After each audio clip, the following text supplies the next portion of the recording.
আজকে আমি ম্যাট্রিক্সটা থিওরি পোর্শনটা ডিটেলসে আলোচনা করব, যেটা জিলেট এক্সাম এর জন্য খুবই গুরুত্বপূর্ণ। বিভিন্ন এক্সাম ম্যাট্রিক্সটা ডিটেলসে থিওরি পার্টটা নিয়ে আলোচনা করব, পরের দিন আমরা প্রবলেমগুলো নিয়ে আলোচনা করব। তো তাহলে ম্যাট্রিক্সটা কাকে বলা হয়? ম্যাট্রিক্স হচ্ছে একগুচ্ছ নাম্বারকে, যদি একটা mn সংখ্যক একগুচ্ছ নাম্বারকে যদি আমি m রো আর n সংখ্যক কলামের সাজিয়ে লেখা হয়, সেই লেখার পদ্ধতিটাকে বলা হয় ম্যাট্রিক্স। তাহলে ম্যাট্রিক্সের ডেফিনেশনটা হবে, a set of m by n number is arranged in the form of order set of m rows and n columns is called m by n matrix. ম্যাট্রিক্সের রো হচ্ছে এই বরাবর, রো মিনস সারি, column means স্তম্ভ। আর ম্যাট্রিক্সের প্রথমে লেখা হয়, এটা হচ্ছে রো আর এনটা হচ্ছে কলাম, সে ম্যাট্রিক্সের। তাহলে অর্ডার অফ দ্য ম্যাট্রিক্স, এটা হচ্ছে ম্যাট্রিক্সের ক্রম। একটা ম্যাট্রিক্স লেখার নিচে ম্যাট্রিক্সটা লিখে তার ক্রমটা লিখতে হয়। ম্যাট্রিক্সের অর্ডার অফ দ্য ম্যাট্রিক্স হচ্ছে m by n। যদি একটা ম্যাট্রিক্সের এলিমেন্ট দেয় এ আই জি, এই আইটা ডিনোট করে এটা কত নম্বর রো বা তার সারি সংখ্যা, আর যেটা হচ্ছে কলাম সংখ্যা। তো এ আই জি যদি A32 যদি একটা এলিমেন্ট হয়, তাহলে বুঝতে হবে আমাকে ম্যাট্রিক্সটা হচ্ছে 3 নম্বর রোতে 2 নম্বর কলামে আছে। তাহলে A I J represent the element of the intersection. A I represents the row আর জে রিপ্রেজেন্টস কলাম। এবার বিভিন্ন ধরনের ম্যাট্রিক্স হয়, ম্যাট্রিক্সগুলোকে বিভিন্ন ভাগে ভাগ করা হয়। প্রথমে অর্ডারের উপর বেস করে ম্যাট্রিক্সকে বিভিন্ন ভাগে ভাগ করা হয়। অর্ডার স্কোয়ার ম্যাট্রিক্সটা কি? A matrix in which the number of rows is equal to the number of column. একটা স্কোয়ার ম্যাট্রিক্স বলা হয় যখন একটা ম্যাট্রিক্সের রো সংখ্যা আর কলাম সংখ্যা ইকুয়াল হয়, তখন সেই ম্যাট্রিক্সটাকে বলা হয় স্কোয়ার ম্যাট্রিক্স। এখানে রো সংখ্যা কটা? রো সংখ্যা 2 আর কলাম সংখ্যা 2। তো এই ম্যাট্রিক্সটার ক্রম হচ্ছে 2/2 অর 2/2। আর এই ম্যাট্রিক্সটার ক্রম হচ্ছে 3/3। রো সংখ্যা 3টা, কলাম সংখ্যা 3টা। আর রেক্ট্যাঙ্গুলার ম্যাট্রিক্স, আয়তাকার ম্যাট্রিক্স হচ্ছে a matrix in which the number of columns are more than number of row. যদি একটা ম্যাট্রিক্সের রোয়ের থেকে কলাম সংখ্যা বেশি হয়ে যায়, তখন সেই ম্যাট্রিক্সটাকে বলা হয় রেক্ট্যাঙ্গুলার ম্যাট্রিক্স। এই একটা ম্যাট্রিক্স, এখানে কলাম সংখ্যা কটা? 1 2 3 4টা, কলাম সংখ্যা 4টা। কলাম সংখ্যা সবসময় পরে লেখা হয়। আর রো সংখ্যা এই একটা রো। এই ম্যাট্রিক্সটা দেখতে ঠিক আয়তকার এর মতো। তো এই ম্যাট্রিক্সটাকে বলা হয় rectangular matrix. Here the number of rows আছে এই ম্যাট্রিক্সের ক্ষেত্রে 2 আর নাম্বার অফ কলামস 4। আচ্ছা, ভার্টিক্যাল ম্যাট্রিক্স হচ্ছে এ ম্যাট্রিক্স হুইচ আর রোজ মোর, মানে রেক্ট্যাঙ্গুলার ম্যাট্রিক্সের ঠিক অপোজিট ভার্টিক্যাল ম্যাট্রিক্সে হচ্ছে যদি রো সংখ্যা কলাম সংখ্যার চেয়ে বেশি হয়, তখন সেই ম্যাট্রিক্সটাকে বলা হয় ভার্টিক্যাল ম্যাট্রিক্স। এ ম্যাট্রিক্স ডেফিনেশনটা হবে, a matrix which rows are more than number of column is called vertical matrix. এখানে কটা রো আছে, কটা কলাম আছে? 1টা 2টা, আর রো আছে 1টা 2টা 3টা। তাহলে ম্যাট্রিক্সের অর্ডার হচ্ছে 3 2। রো ম্যাট্রিক্সটা কাকে বলা হয়? যদি একটা ম্যাট্রিক্সে এই matrix having only 1 row is called row matrix. যদি একটা ম্যাট্রিক্সে কেবলমাত্র একটাই রো থাকে, তখন সেই ম্যাট্রিক্সটাকে বলা হয় রো ম্যাট্রিক্স। এই একটা ম্যাট্রিক্স কেবলমাত্র একটাই রো কিন্তু অনেকগুলো কলাম থাকতে পারে, এক্ষেত্রে এই ম্যাট্রিক্সটাকে বলা হয় রো ম্যাট্রিক্স। এগুলো সবই অর্ডারের উপর বেস করে কত। তারপরে আছে কলাম ম্যাট্রিক্সটা কাকে বলে? এই matrix having only 1 column is called column matrix. একটাই কলাম আছে বাট কিন্তু অনেকগুলো রো থাকতে পারে, এখানে 3টা রো 1টা কলাম। যদি একটা ম্যাট্রিক্সে কেবলমাত্র একটাই কলাম থাকে, তবে সেক্ষেত্রে ম্যাট্রিক্সটাকে বলা হয় কলাম ম্যাট্রিক্স।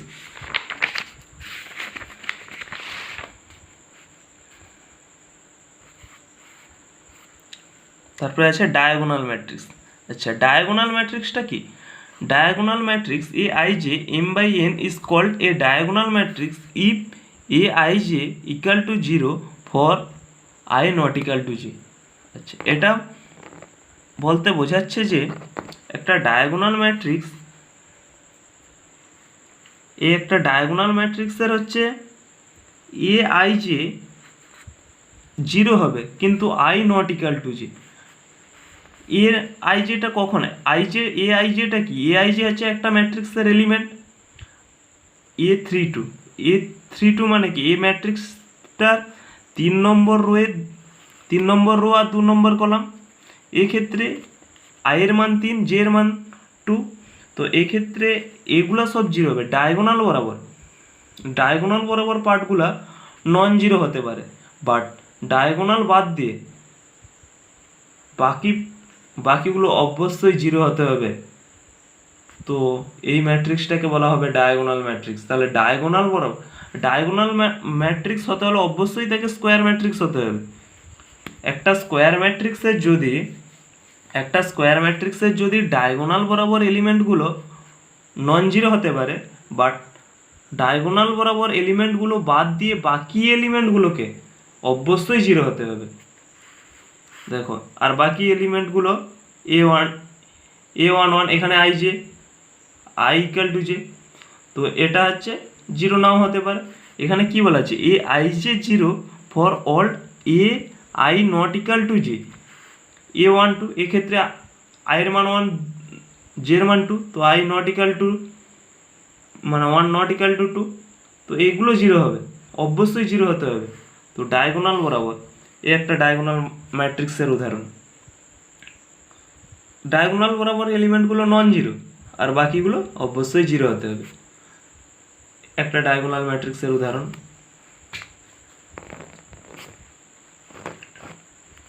তারপরে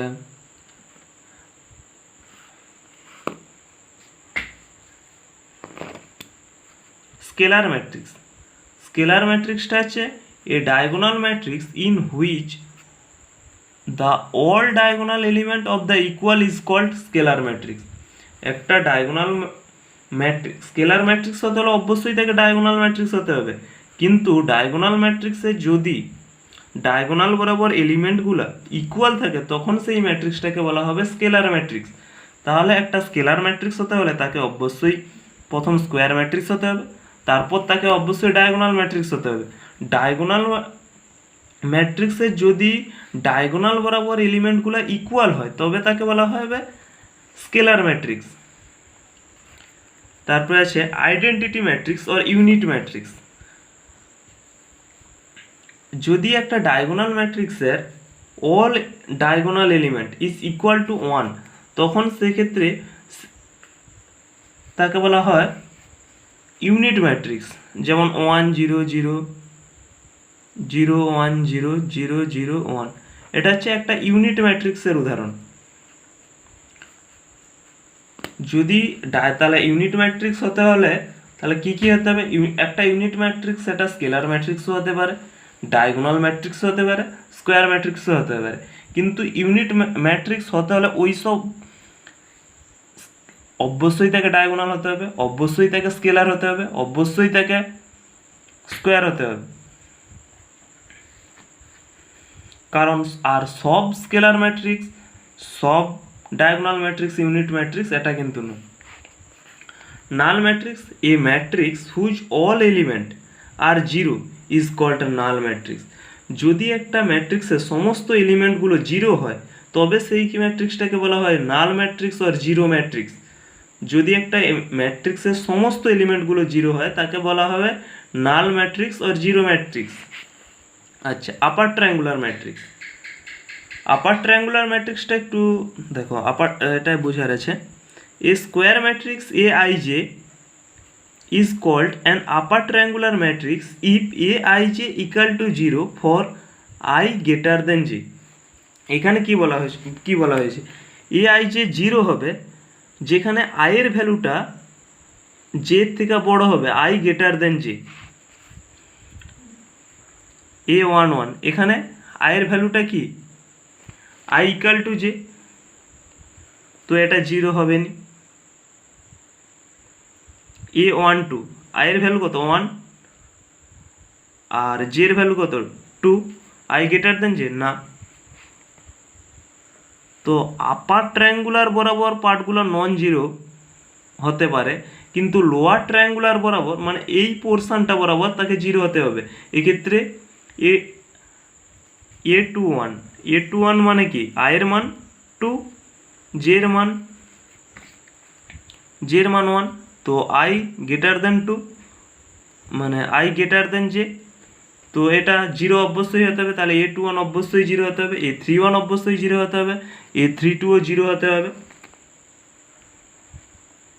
তাহলে এটা একটা আপার ট্রায়াঙ্গুলার ম্যাট্রিক্স হতে হলে আপার ট্রায়াঙ্গুলার ম্যাট্রিক্সটা তাহলে ডেফিনেশনটা হবে এ স্কোয়ার ম্যাট্রিক্স, অবশ্যই তাকে স্কোয়ার ম্যাট্রিক্স হতে হবে।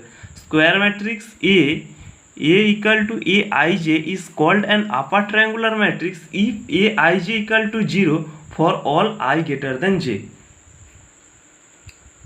আচ্ছা, একটা আপার ট্রায়াঙ্গুলার ম্যাট্রিক্সের উদাহরণ। আপার ট্রায়াঙ্গুলার বরাবর পার্টগুলো 0 বা নন জিরো হতে পারে, কিন্তু এই পোর্শনটা যেখানে i এর মান j থেকে বড় সে পোর্শনগুলো অবশ্যই 0 হতে হবে। এটা হচ্ছে আপার ট্রায়াঙ্গুলার ম্যাট্রিক্স। লোয়ার ট্রায়াঙ্গুলার ম্যাট্রিক্সটা ঠিক তার অপোজিট। পুরো আপার ট্রায়াঙ্গুলার ম্যাট্রিক্সটা যেমন, লোয়ার ট্রায়াঙ্গুলার ম্যাট্রিক্সটা ঠিক তার opposite. A square matrix A equal to aij is called lower triangular matrix if aij equal to 0 for all I less than j। এটা ঠিক opposite. আপার এক্ষেত্রে আপার triangular বরাবর মানে আপার ট্রায়াঙ্গুলার বরাবর পার্টগুলো 0 হবে, আর লোয়ার ট্রায়াঙ্গুলার বরাবর পার্টগুলো 0 বা নন জিরো হতে পারে। এটা হচ্ছে লোয়ার ট্রায়াঙ্গুলার ম্যাট্রিক্স। আচ্ছা, এখন টাইপস অফ ম্যাট্রিক্সগুলো জানা হলো। এবার আমরা আসি অপারেশন, ম্যাট্রিক্সের অপারেশনগুলো। ফার্স্টে আমরা ইকুয়ালিটি অফ ম্যাট্রিক্স, দুটো ম্যাট্রিক্সের সমান মানে ইকুয়ালিটিটা আমরা আলোচনা করব। যদি দুটো ম্যাট্রিক্সকে কখন আমরা ইকুয়াল বলবো, যদি দুটো ম্যাট্রিক্সের প্রথমে দেখতে হবে অর্ডারটা কত, এটাও 2/2 অর্ডার আর এটাও 2/2 অর্ডার। তারপর দেখতে হবে দুটো ম্যাট্রিক্সের এলিমেন্টগুলো যদি সেম হয়, এক্ষেত্রে A11 ইকাল টু যদি C11 হয়, A12 ইকাল টু C12 হয়, সব কারেসপন্ডিং এলিমেন্টগুলো যদি সেম হয়, তাহলে সেই ম্যাট্রিক্সটাকে বলা হবে ইকুয়াল ম্যাট্রিক্স। তাহলে ডেফিনেশনটা হবে two matrix if the same order are equal to if their corresponding are equal is called the equality of matrix. আচ্ছা, একটা প্রবলেম আছে।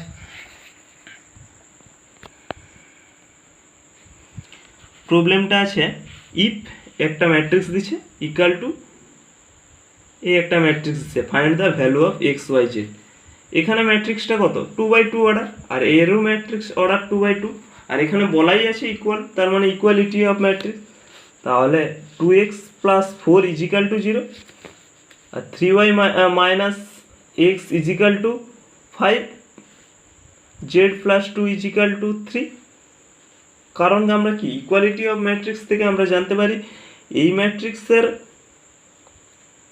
এলিমেন্ট ওই ম্যাট্রিক্সের এলিমেন্টের সমান, কারেসপন্ডিং এলিমেন্ট। তো ক্যালকুলেশন করে এক্স ওয়াই জেড এর ভ্যালু আসবে 0। তারপর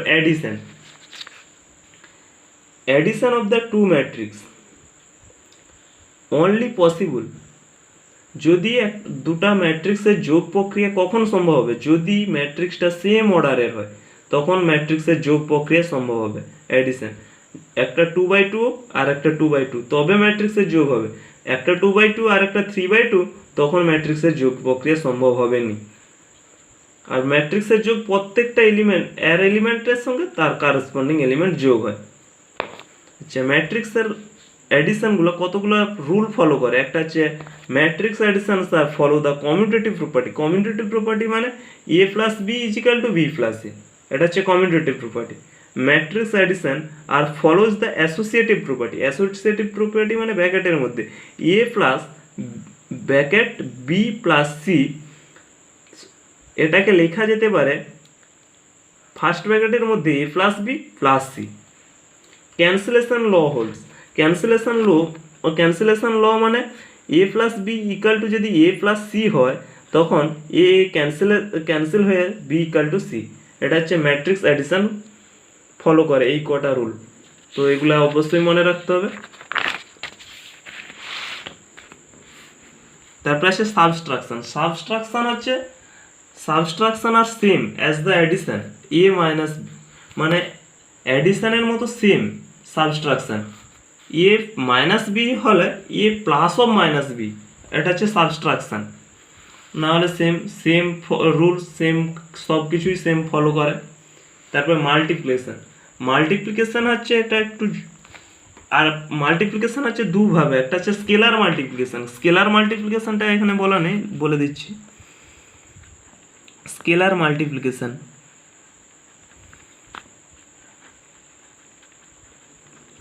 মাল্টিপ্লিকেশনটা কিছুই না। ধরো একটা ম্যাট্রিক্স আছে 2/2 অর্ডার 2 0 3 2, একটা ম্যাট্রিক্স, আমি এর সঙ্গে 2 গুণ করবো, এটা হচ্ছে স্কেলার মাল্টিপ্লিকেশন হলে প্রত্যেকটা এলিমেন্টের সঙ্গে 2 গুণ হয়ে যাবে।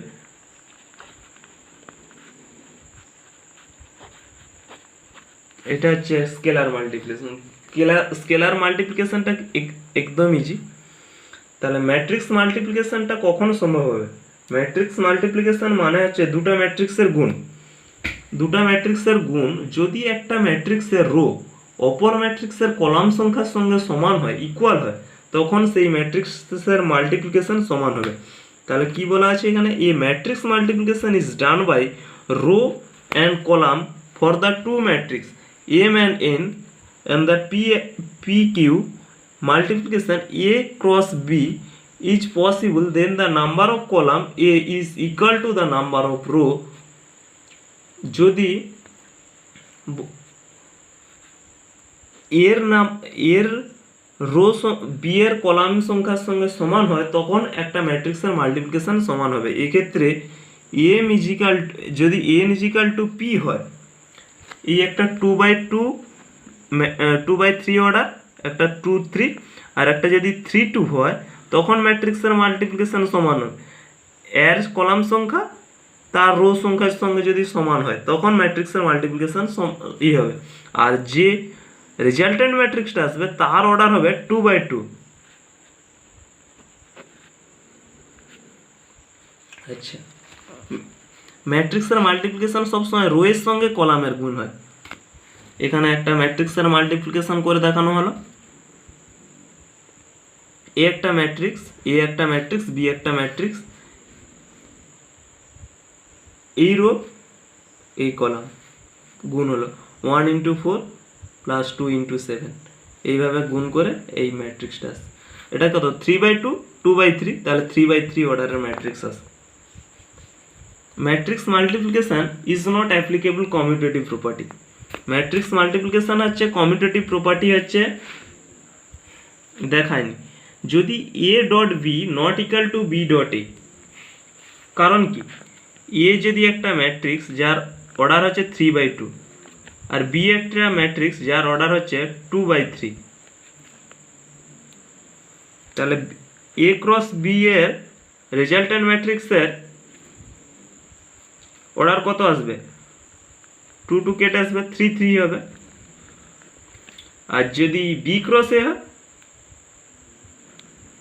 2/3 আর এটার কত 3/2, সেক্ষেত্রে রেজাল্টেন্ট ম্যাট্রিক্স হবে 2/2। তাহলে matrix multiplication is not applicable commutative property. Commutative property মানে a dot b is not equal to B dot a, এটা হচ্ছে কমিউটেটিভ প্রপার্টি অ্যাপ্লিকেবল নয় ম্যাট্রিক্স মাল্টিপ্লিকেশনের ক্ষেত্রে। Distribution property is applicable. Distribution property a into b plus c সমান a b plus a c, এটা হচ্ছে distribution property হচ্ছে applicable এর ক্ষেত্রে। অ্যাসোসিয়েটিভ প্রপার্টিও অ্যাপ্লিকেবল এ ইন্টু ব্র্যাকেটের মধ্যে বি সি সমান এ বি ব্র্যাকেটের মধ্যে ইন্টু সি। আচ্ছা, যদি একটা ম্যাট্রিক্স এ বি 0 হয় তাহলে এর এলিমেন্ট আর বি এর এলিমেন্ট নাও, মানে এও একটা নন জিরো ম্যাট্রিক্স বি একটা নন জিরো ম্যাট্রিক্স হলেও এ তার মাল্টিপ্লিকেশন জিরো ম্যাট্রিক্স হতে পারে। এটা হচ্ছে তার উদাহরণ। তো এর পরের দিন আমরা ম্যাট্রিক্সের ইনভার্স ম্যাট্রিক্স, তারপরে ট্রান্সপোজ, অ্যাডজয়েন্ট এগুলো নিয়ে আলোচনা করব। নেক্সট ভিডিওতে আমরা ম্যাট্রিক্সের প্রবলেমগুলো নিয়ে আলোচনা করব। তো অবশ্যই চ্যানেলটা সাবস্ক্রাইব করবেন।